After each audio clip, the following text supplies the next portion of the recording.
Hello. Welcome to the Unit 1 lecture on Why Journalism? What makes this field interesting?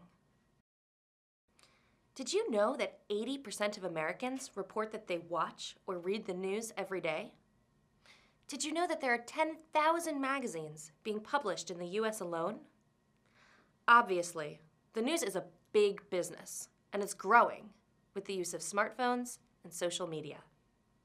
In this video, we're going to talk about how journalism helps people all over the world become critical thinkers, and why learning about the news is a good way to improve your English. Let's talk more about how the news helps create critical thinkers.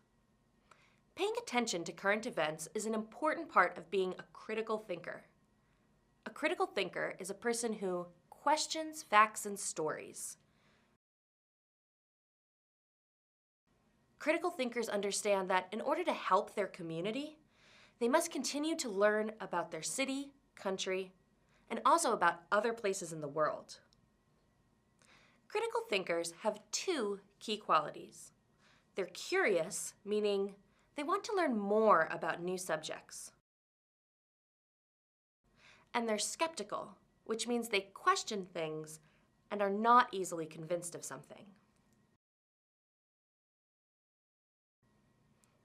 A curious person might say, I need more information. Are there other facts or opinions I need to know about this topic?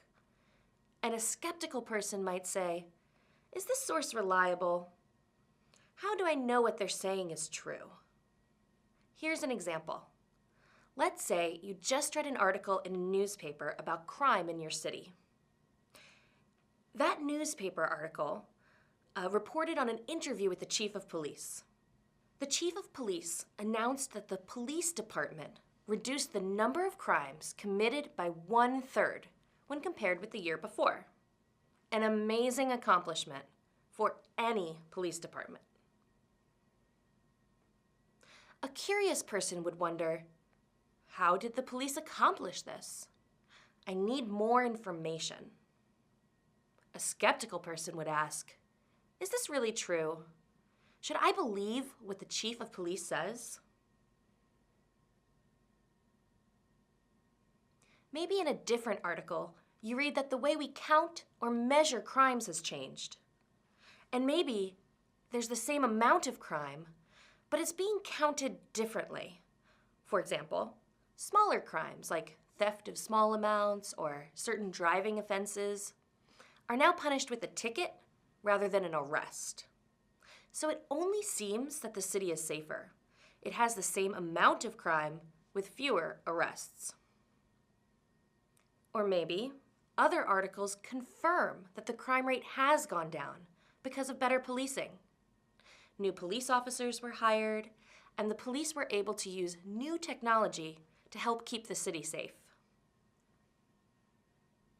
Either way, the critical thinker found more information and is now able to make better decisions as a citizen of that town, the country, or the larger world. Watching or reading the news can help you make informed decisions, from what to buy in the store to how to vote in the next election. It's the job of the news to keep you informed. Finally, the news is a great tool to use when you're studying English. As you probably noticed, you can find stories on a variety of subjects, from international events to business, health, and even sports. Plus, as a language learning tool, you can read, watch, or listen to the news everywhere. Nowadays, you can even access the news in many forms from your phone. In Unit 1, we'll learn more about the history of journalism. How did what happened in the past shape journalism today?